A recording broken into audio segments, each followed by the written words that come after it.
2021 সালে প্রথমে বলেছিল যে ওরা 200টা সিট পাবে, বিজেপি বলেছিল 200টা সিট পাবে। তো 200টা সিট পাওয়ার স্বপ্ন গিয়ে সেটা 77-এ গিয়ে ঠেকেছে, 77 থেকেও তারপরে কমে গেছে। তার সেটাই যখন হয়নি তখন মোটামুটি ডেলি প্যাসেঞ্জারি করেছিল মোদী এবং অমিত শাহ। আসার পরে দেখা গেল যে 200টা ঘোড়ার ডিম প্রসব হয়েছে। ঘোড়ার ডিম বেরোনোর পরে যা দেখা যায় তাই হয়েছে। 21-এর পরে 24-এ বলেছিল আমরা 35টা পাবো। 35টা পাওয়ার পরে মোটামুটি বাংলা সরকার ভেঙে দেবো, সেটাও বোঝা গেল। 35-এর পরে আলটিমেটলি সেটা গিয়ে দেখা গেল 12টায় ঠেকেছে। আর একটু চেষ্টা চরিত্র করলে হয়তো ওটা 10-এর তলায় চলে যেত, সিঙ্গেল ডিজিটে হয়ে যেত। আর সিঙ্গেল ডিজিটে হয়ে যাওয়ার পরে এবার কি করতে হবে? এবার আবার তাতাতে হবে। তাতানোর কি উদ্দেশ্য? তাতানোর কারণটা কি? বাংলাকে ভাগ করতে হবে। বাংলা ভাগ করার 3টে অঞ্চল পড়েছে, 3 রকমের চেহারা পড়েছে। একটা হচ্ছে অনন্ত মহারাজ, যিনি হচ্ছে কোচবিহারের থেকে রাজ্যসভার উনি সদস্য, উনি বলেছেন যে আলাদা কোচ রাজ্য লাগবে। সুকান্ত মজুমদার, যিনি হচ্ছেন এখানকার সভাপতি বিজেপির, তিনি বলেছেন বাংলা এবং উত্তরবঙ্গ, মানে উত্তরবঙ্গের সঙ্গে উত্তর পূর্বাঞ্চলের একটা মিলিয়ে দিয়ে সেখানে একটা নতুন একটা কেন্দ্রশাসিত অঞ্চল তৈরি করবে। উত্তরবঙ্গের সঙ্গে উনি উত্তর পূর্বাঞ্চলের মানুষের কি মুখের মিল পেলেন আমার জানা নেই, কিন্তু ওনার মনে হয়েছে এটা, ওনার মনে হতেই পারে। সঙ্গে আরেকটা এসছে নতুন একটা, কালকে সংসদে, যেটা খুব জরুরি বিষয়, সংসদে দাঁড়িয়ে গোড্ডার যিনি সাংসদ, ঝাড়খণ্ডের গোড্ডার যিনি সাংসদ ঋষিকান্ত দুবে, উনি বলেছেন উঠে দাঁড়িয়ে যে বাংলা থেকে নাকি মুসলমানরা মালদা এবং মুর্শিদাবাদ থেকে দলে দলে লোক গিয়ে ঝাড়খণ্ডের ডেমোগ্রাফিটাকে চেঞ্জ করে দিচ্ছে। এবার ডেমোগ্রাফি চেঞ্জের কথা যদি আসতে হয় তাহলে বলতে হয় প্রথমে ভারতবর্ষের সেন্সাসটা কবে হওয়ার কথা ছিল, জনগণনা কবে হওয়ার কথা ছিল। 2021 সালে জনগণনা হওয়ার কথা ছিল। স্বরাষ্ট্রমন্ত্রী ডাহা ফেল করেছেন 2021 সাল থেকে আজকে 2024 সাল, জনগণনা করতে পারেননি। তারপরে তো আসবে জাতিগত জনগণনার বিষয়। স্বরাষ্ট্রমন্ত্রী ফেল করেছেন, জনগণনা করতে পারেননি। জনগণনা না করলে এই যে বড় বড় কথাগুলো বলা হচ্ছে, এই বড় কথাগুলো বলে লাভটা কি হয়? এই বড় কথাগুলো বলে যেটা হয় সেটা হচ্ছে মানুষকে তাতানো যায়, পশ্চিমবঙ্গকে ভাগ করে দিয়ে চেষ্টা করা যায় যে পশ্চিমবঙ্গকে ভাগ করলে অনেক কিছু করা সম্ভব হবে, উন্নয়ন করা যাবে। অথচ আমরা জানি 11-এর পরবর্তীতে আলাদা সেক্রেটারিয়েট হয়েছে উত্তরবঙ্গের জন্য, আলাদা মন্ত্রী আছেন। উত্তরবঙ্গের চেষ্টা করা হচ্ছে না এমনটা নয়।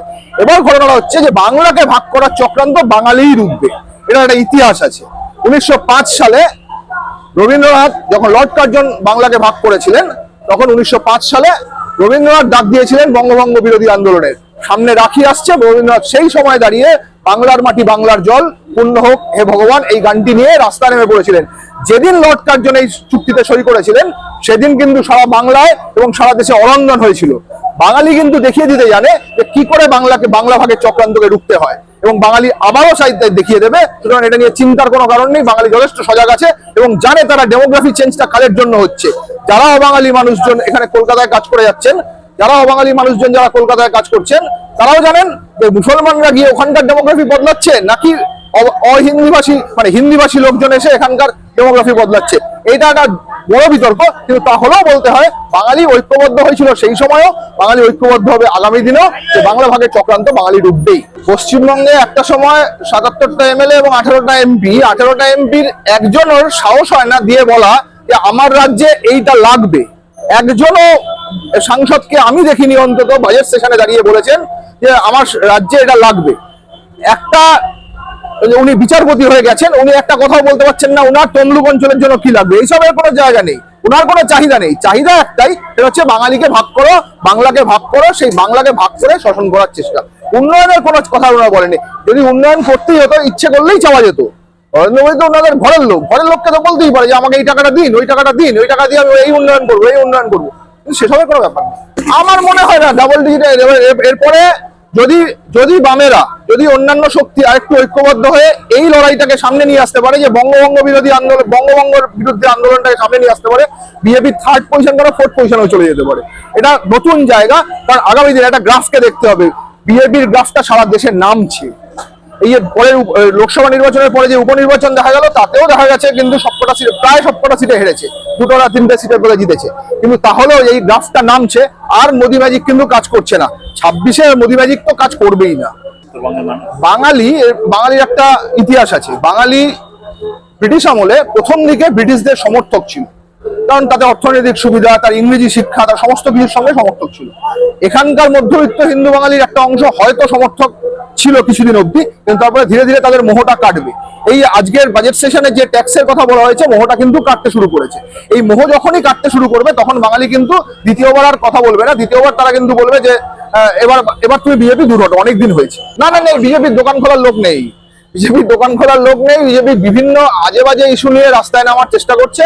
যে ইস্যুগুলো নিয়ে রাস্তায় নামলে কাজ হবে সেসব ইস্যু নেই তাদের, বিজেপির সময় লোকও নেই, এবং যার ফলে সে পারবেও না। বাঙালিকে বরঞ্চ উল্টো দিকে তাকাচ্ছে, ঐক্যবদ্ধ হওয়ার জন্য ডাক দিচ্ছে। বাঙালি আগেও ঐক্যবদ্ধ হয়ে গেছিল রবীন্দ্রনাথের সময়, রবীন্দ্রনাথের এক ডাকে। এবার রবীন্দ্রনাথ না হোক, অন্য কেউ একজন ডাক দেবেন, বাঙালি ঐক্যবদ্ধ হয়ে যাবে। এটার কারণ হিসেবে বলছি যে পশ্চিমবাংলা নাকি বাংলাদেশ বা পাকিস্তান হয়ে যাচ্ছে। সেই কারণ দেখা গেলে গুজরাটের একটা উদাহরণ দিতে হয়। কালকেই গুজরাটের একটা খবর পাওয়া গেছে, গুজরাটে প্রচুর ভুয়া আধার পাওয়া গেছে। তাহলে গুজরাটে যদি এই ক্ষমতা থাকতে পারে, এই সমস্যা থাকতে পারে, পশ্চিমবঙ্গেও আছে। আসলে গোটা বিষয়টাই এই যে প্রচুর বাংলাদেশি হয়ে গেছে। সেন্সাস করো, সেন্সাস করছো না কেন? সেন্সাস না করলে, জনগণনা না করলে কোনটা কোথায় বেড়েছে এই বেলুনটা দেখিয়ে তো লাভ নেই, এই মূল্যটা দেখিয়ে তো লাভ নেই। সুতরাং তোমাকে ওইটা বেলুনটা তুমি যখনই ফুলিয়ে রেখেছো, যে সেন্সাস না করে তুমি বলছো মুসলমানদের সংখ্যা বেড়ে গেছে। ইলেকশনের আগেও বলা হয়েছিল যে মুসলমানদের সংখ্যা বেড়ে, পিএমও দপ্তর থেকে একটা রিপোর্টকে, একটা আলাদা একটা রিপোর্টকে বার করা হয়েছিল। কিন্তু তুমি যদি না সমস্যাটা সমাধান করতে গেলে তোমাকে সেন্সাস দেখে বার করতে হবে। ওরাও খুব ভালো করে জানে মুসলমানদের সংখ্যাও কমেছে, হিন্দুদের সংখ্যাও কমেছে, এবং প্রপোর্শনালি কমেছে। এবং তাদের যদি কমে থাকে, শেষমেশ সেন্সাসের রিপোর্ট যদি ঠিকমতো প্রকাশিত হয়, তাহলে দেখা যাবে মুসলমানের সংখ্যা কমেছে, এবং সেটা সারা দেশেই কমেছে, এখানেও কমেছে। ওটা বলে কোনো লাভ নেই।